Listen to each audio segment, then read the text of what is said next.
Welcome to New Thinking for a New World, a Tilburg Foundation podcast. I am Alan Stoga, your host. Each week, I bring you conversations with people who think differently about the great issues that are shaping our world. Geopolitics, disruptive tech, mass migration, the changing climate, culture wars, all of it is grist for our mill. I hope you enjoy listening. I also hope you will let me know what you think and that you join the conversation at tilburgfoundation.org. And now for today's episode of New Thinking for a New World. Imagine a world without the internet, without social media, without AI, without ubiquitous smartphones. Such a world existed only a few decades ago. In that world, there were a few highly trusted news sources. Governments shaped much of the flow of information that reached the public. Investigative journalism challenging official narratives existed, but was relatively rare. Fast forward to 2024. The combination of endless open source information and ubiquitous smart technology allow journalists literally to bypass not only governments, but also large news organizations to debunk propaganda and investigate important stories. That's the world inhabited, to some extent created, by Eliot Higgins. He is an award-winning journalist and founder of the investigative journalism platform Bellingcat that enables citizen journalism on international affairs and much more. Eliot, welcome to New Thinking for a New World. Hi, thanks for having me on. Let me ask what I think is an obvious starter question. If journalists and news organizations were doing their jobs, objective, thorough, and unbiased investigation and reporting, would Bellingcat exist? I think so, because we're actually something that is basically emerged from how we've changed the way we access information. So if you look back at 2007 and the launch of the iPhone, how that then led to the spread and use of social media, that's really where Bellingcat has emerged from. It's kind of in parallel to all these more problematic communities that have also emerged thanks to social media. But what's different about Bellingcat is we're really focused on evidence-based investigations.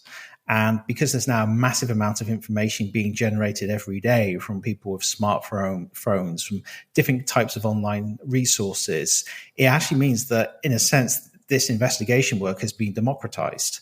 And then it's not just about having, the right job, being a journalist or working in a certain career. This information is accessible to anyone, as are the tools for doing it. So what we're trying to do at Bellingcat, in part, is teach people how to do this themselves, but also build communities around that so we can investigate a whole range of different topics. That said, arguably too few, air quotes on, journalism companies, I don't even know, media organizations, let's call them that. Media organizations are doing what you do. Is that just because you're newer, so you're able to reimagine how to do this work, and you're not as locked into an old model of what is reporting, what is journalism, what is evidence-based, fact-based journalism? Yeah, I think it's that in part. Really, this way of investigating also emerged not from a kind of academic or professional community, but really from a amateur community. It was very much focused on online communities as well. So actually integrating that into more traditional forms of investigation, be it, the media or human rights focused investigation, took longer, because really the people who are encountering this first in those organizations tended to be the people who are on the internet a lot more. They tended to be the younger people who weren't in the position to actually implement that in their own organizations. So a lot of our work has been really about advocating for open source investigation as a way of investigating things, because it was so new to so many people. The way you phrase that's terribly important, because you're advocating not for a view of an issue or not for a cause, you're advocating for a way of doing this kind of investigation. One of the problems some of the big news organizations has, precisely because they've replaced traditional journalists with younger internet-based people, is that they moved to what they call advocacy journalism, which has always struck me as an oxymoron. It's either journalism or it's advocacy. And once you put them together, then you're going down a rabbit hole that is really quite dangerous. But you seem both committed to and, in fact, are keeping the two separate. You're in the business of investigating what's out there and trying to understand it and explain it. Is that fair? I think primarily Bellingcat is an investigative organization. So we're often viewed by people as a journalism organization, but that's because the journalism we produce is maybe the most visible type of work we do. So we have the Bellingcat website, we partner with news organizations, but we also work in a lot of different areas. So we've been doing a large amount of training of other organizations. I think we've trained 8,000 or 9,000 people now in workshops. And these are people from all types of different organizations, everyone from Greenpeace to The Guardian. And it's allowed those organizations to do open source investigation themselves. And particularly since 2022 and the invasion of Ukraine, you've seen more news organizations do open source investigation. And a lot of times it's because we've trained them to do open source investigation in the first place. But we also work in areas of legal accountability using open source evidence, because through our own work, we've seen the value of this evidence and understanding what's happening in conflicts. But there was always questions about how could this actually be used in a legal context? How could, say, the International Criminal Court use this kind of evidence? So we've done a lot of work developing that field as well. We also work in areas of education. So we've developed materials for secondary schools and for universities to educate students around open source investigation techniques. And this isn't to focus on, countering disinformation, which a lot of education efforts are focused on. It's teaching them what I consider increasingly are core skills, that we are surrounded by an information environment that gives us a vast amount of information of varying quality. So how do we figure out what is good quality information and how do we produce good quality information ourselves? So we're really trying to make sure that open source investigation is something that impacts a lot of different fields in a lot of different ways. And really the journalism we produce is just one aspect of that. One of the key words that you just used was quality. And there have been some perfect examples recently where you pointed out early on in the Gaza war that people were using images from past wars, were using information from past wars and throwing it up on the internet saying, look at, and it didn't matter which side you thought was evil because they were both, not you, but the person throwing it up was indeed just trying to make a point and was using whatever digital data they found that seemed to make that point. Yeah, and I think there's people like that have different motivations. Some of them they just truly believe what they're sharing is real and they don't realize it's being reused from another conflict because they've seen it in a different context.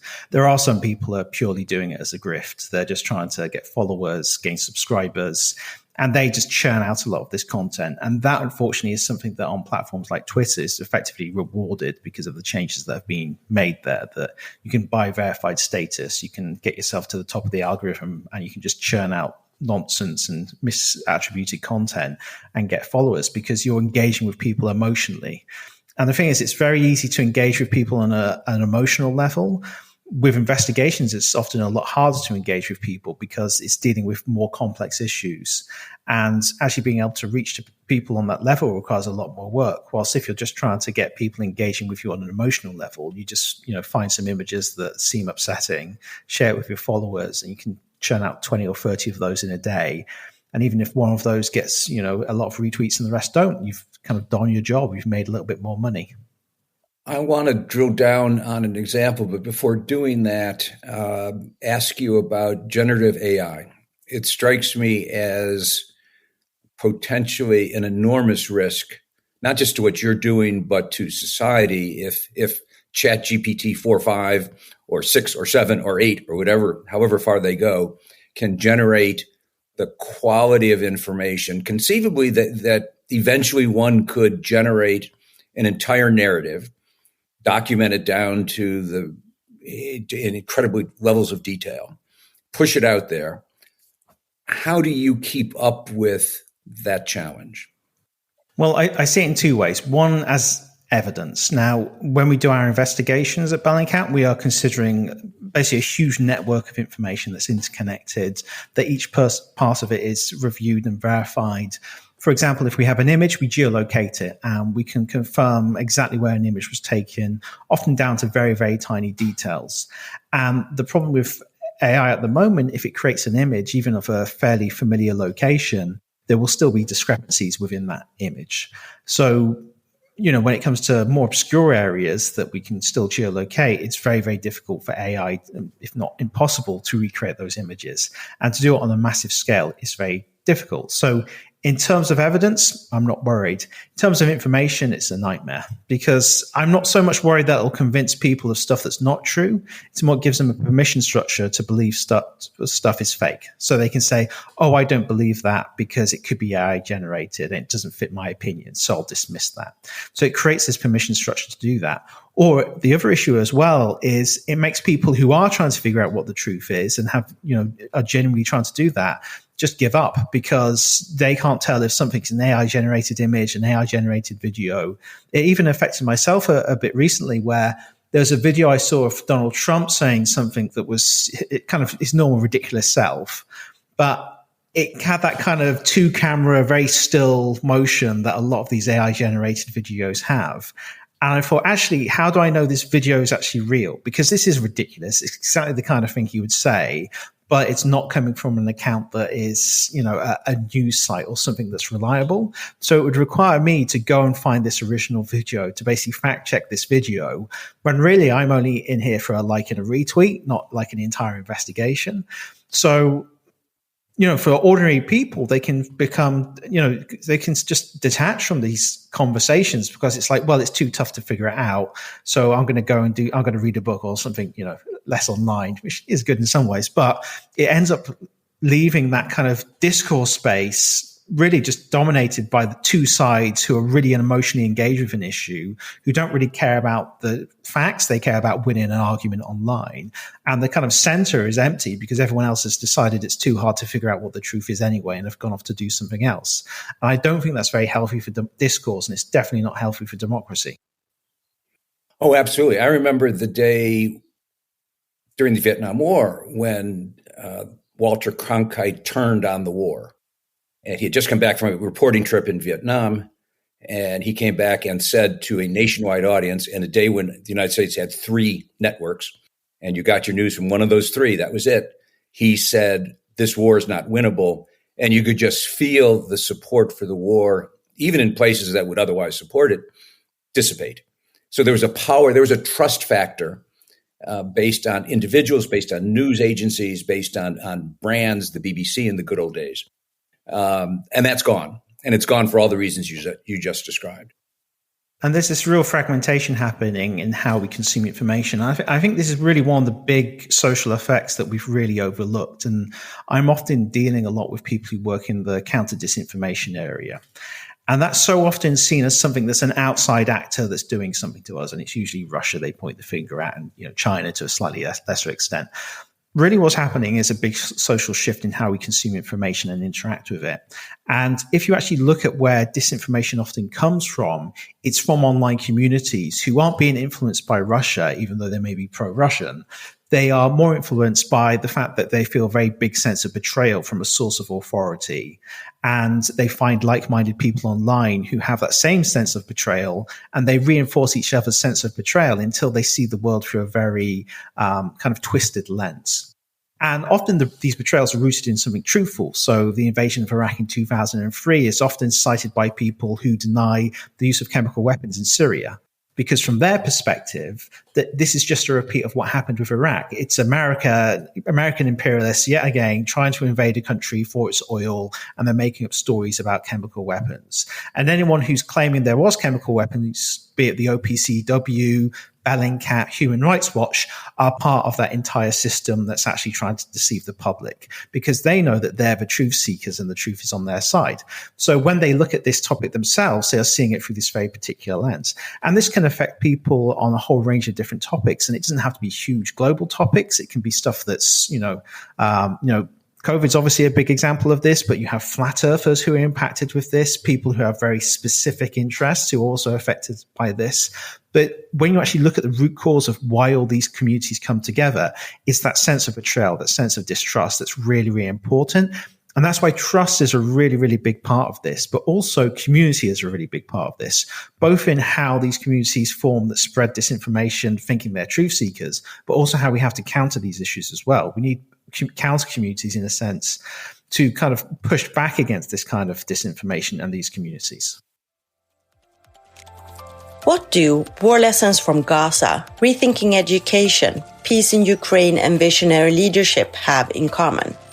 They are all themes from recent episodes of this podcast. Check out more episodes on Thalbergfoundation.org or on a platform of your choice. The irony of what you just said is that people lose trust in big things and need to trust something. They trust whatever this community is that they've latched onto. And so they've literally shifted the focus of trust. Yes, I trust you because I've spent time with you online or maybe even in person. How revolutionary is that idea? And so I have to trust something. And I am able to recalibrate that trust, but in a way that doesn't add up. And in a sense, they're trusting their own sense of betrayal. They know they've been betrayed. The people they've been betrayed by are the bad guys, and they find other people who've had that same experience. So everyone's reinforcing each other's sense of betrayal and that distrust. And you see this happening on so many different communities. I mean, I've worked on, chemical weapon use in Syria, MH17 being shot down in eastern Ukraine, the Flat Earth movement, COVID, and all kinds of little fringe groups. And if you really break down, the root of why they have these opinions, it's always, I've been betrayed. So, a lot of these betrayals are legitimate. They do come from governments. So the problem we have is, are we ever going to be in a situation where the governments of the world tell the truth all the times, where occasionally they don't do things that are so terrible that it causes these kind of waves of betrayal passing through society? No, I don't think so. So how do we then address that issue? They never have, they never will. That's not the nature of government or of mankind. And then when you have large media organizations who people start feeling are complicit in this, even when often they're not, it's just the kind of framing they have. It's like, the BBC are saying Assad used chemical weapons, and therefore that means they're part of this government conspiracy against Syria because it's Iraq all over again. Then they start being able to kind of broaden the kind of network of conspiracy they see, because they know they're right. And therefore, if someone's telling them they're wrong, then that person must be part of the conspiracy effectively. So our approach is more about, okay, how do we educate people? How do we stop people actually becoming parts of these communities? Because once they reach those bubbles and these communities, it's very hard to get them out of there, because all the fact checks in the world don't matter, because those fact checks are being done by people that they don't trust. So we have an approach at Bellingcat where we look at building school curriculum. We've started early work on that, and we're trying to build a curriculum for secondary education where we aren't just teaching young people about this is what disinformation is, but we're talking to them about actually how do you find the truth when you're in a media environment that is no longer this gatekeep top-down model. It's this peer-to-peer environment where you're 11-year-olds, you've got a smartphone, you're on social media, and that's where you get your information. So how do you decide what's good information? How do you actually dig deeper than just listening to what someone's telling you on TikTok? How do you actually find the truth? And more importantly, if you find the truth, how do you actually have an impact with that truth? Because the worst thing we could do is to teach young people that the truth matters, show them how to find the truth, and then nothing changes. Because then all we're doing is reinforcing this idea that they can't trust the government, the media. So we're also working on with universities to hopefully in the long term build investigative hubs at universities that will then connect to local schools, NGOs, local media to work on issues that affect them directly. And not everything has to be about chemical weapons attacks and war. It can be, why are the bins not being emptied on my street before they're overflowing? Or why are there so many high-speed police chases on my local streets? And teaching them the very simple skills, things like freedom of information requests. How do you actually make a case? How do you gather evidence? And making that, something that's makes them feel more included in society as well. Because if there's one thing young people feel nowadays, is they really don't feel served by society, because they see a society built around models that, again, are focused on this top-down gatekeep model, where the government, the media, doesn't really serve their interests, whilst they can find plenty of communities online that do serve their interests and they do reinforce their beliefs. But we aren't teaching them really how to make value judgments on those communities, to actually say, okay, how do you know this person who can present themselves very well on social media is actually telling you the truth or knows what they're talking about? I'd love to pursue that, because I'd make the case that the first part of what you described has happened before. That is to say, people lost trust in the big organizations that formed what you're supposed to believe. I'm thinking about the 60s and 70s, Vietnam, what was going on in Europe. But what's different is social media, the internet, the tools that allow those communities to form spontaneously without borders, and to develop their own dynamics and capacities. But what I'd like to do is shift to an example of some of the work Bellingcat is doing. And I was quite taken with a story you published recently on the Gaza war, and a unit of the IDF was in the business of blowing up things. The great quote, I think it's from the Scripps journalist with whom you partnered. Quote, "I think we are the unit, at least until we left, that blew up the most houses in Gaza." And the nose count was 84 days, 49 tunnels, 662 buildings. What's fascinating about the story is maps, videos, interviews, really gritty, down to earth, concrete detail that make the story, that make it not only credible, but that almost unassailable. How do you do that kind of work? How did your team do that particular investigation?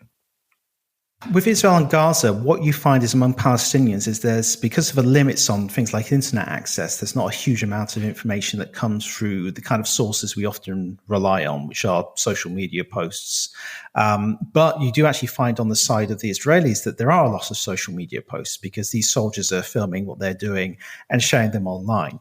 And some of the stuff they're sharing is very questionable, to say the least, but they feel justified in sharing it because, you know, in their minds, what they're doing is right. They're fighting against an enemy. They feel they're supported by the Israeli people. But what it actually reveals is patterns of behavior that can be investigated. So we encountered more and more videos that showed these videos where really, if you watch the videos that are connected to this article, they're not just filming stuff blowing up. They're kind of almost making a show of it, a kind of performance for, you know, Instagram posts and stuff like that. So we started documenting these and trying to figure out who these people were, what units they were part of. And we tracked one unit in particular and their activities through Gaza. And first, we wanted to kind of look at what that individual unit was doing, where they were operating, what buildings they were destroying, but then kind of zoom out a bit and look at kind of the more broader level of destruction of property across Gaza. So there we brought in some other techniques. There was a method that's being used combining different types of satellite imagery and satellite data to actually analyze damage and destruction of buildings. And so we could see the scale that was happening. We could use the kind of visual imagery to see, for example, they're building a wall between Gaza City and the Israeli border to the coast, that they've been clearing, completely flattening everything within a kilometer of that wall. And you can see that damage on satellite imagery. You can see olive groves destroyed, buildings flattened. And this is not because they are a military target. It's because they're within a zone that will be basically a no man's land when they actually have this wall up and running. So they're clearing that out. So by combining these different types of sources, the personal social media posts of Israeli soldiers, different types of satellite map imagery analysis, actual kind of quite new techniques in analyzing this kind of imagery, you can get a kind of multifaceted view on a topic. And a lot of the work we're doing now is really focused on legal accountability. A lot of that work started first with Saudi airstrikes in Yemen and looking at the civilian harm there. For the last 2 years, we've been doing work on justice and accountability that focuses on the conflict in Ukraine. That's specifically intended as a process to create evidence for use in places like the International Criminal Court. So this evidence that you gather as part of these investigations can be used for more than just reporting. It can actually be evidence of criminal activity.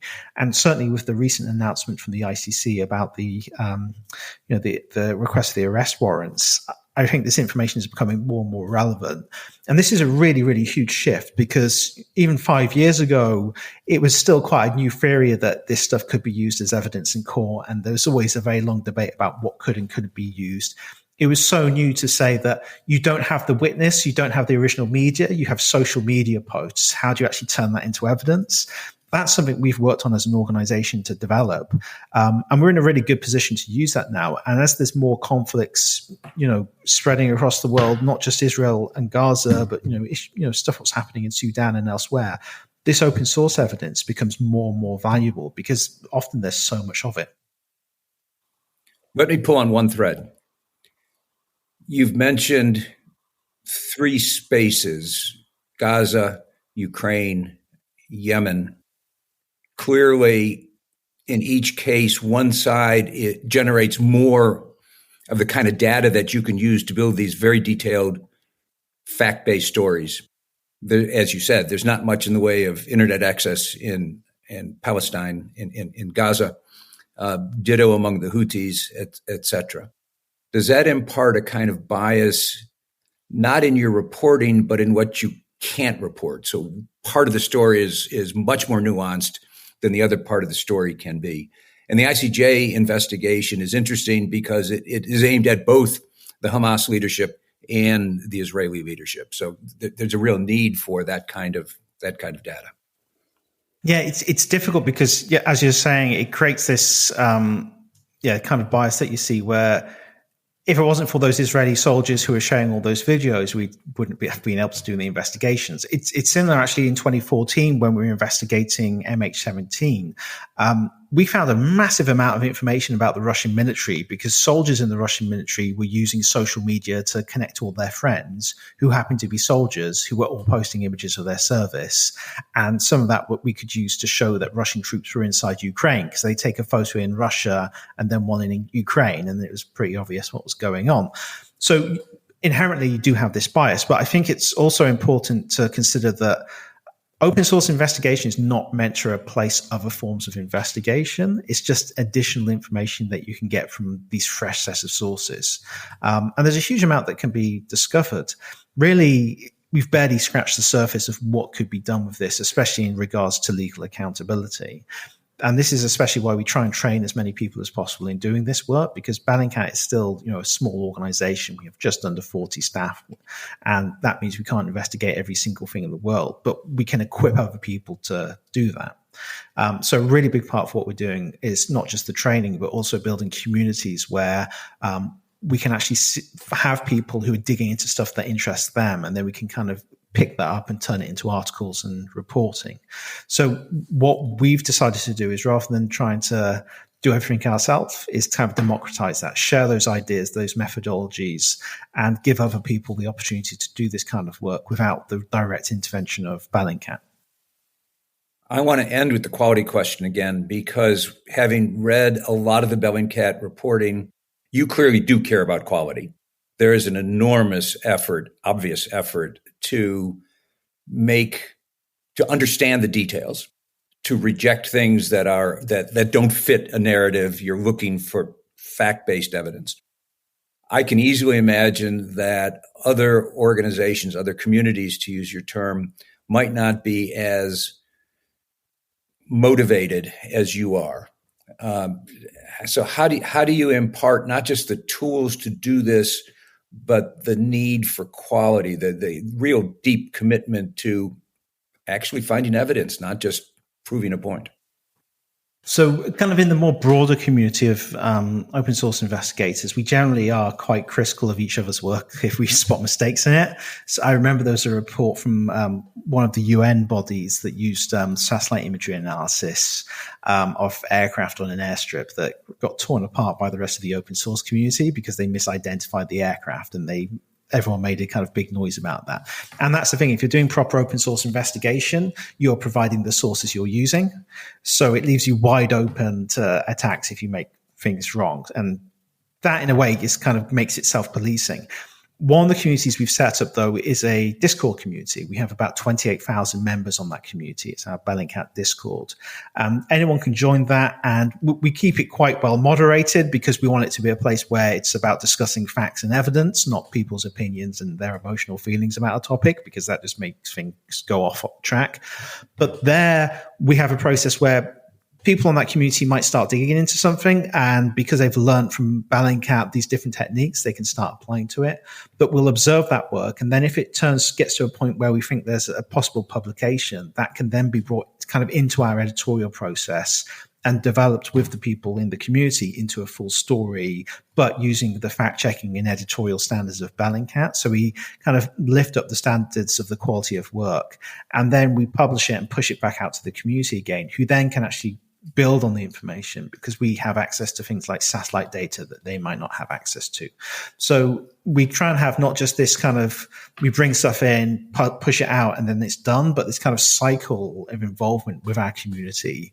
And we're making sure that they're getting credit for their work because, they've done the kind of main kind of body of the work, but we're making sure it also has the high quality of standards we would expect if it's actually going to be published work. So it's a lot of it is kind of managing those workflows, taking something from the more kind of chaotic parts of the online communities and then putting it into a process that allows us to re-verify that work and put it into a format that is more reliable, more accessible, and often easier to read for a lot of people.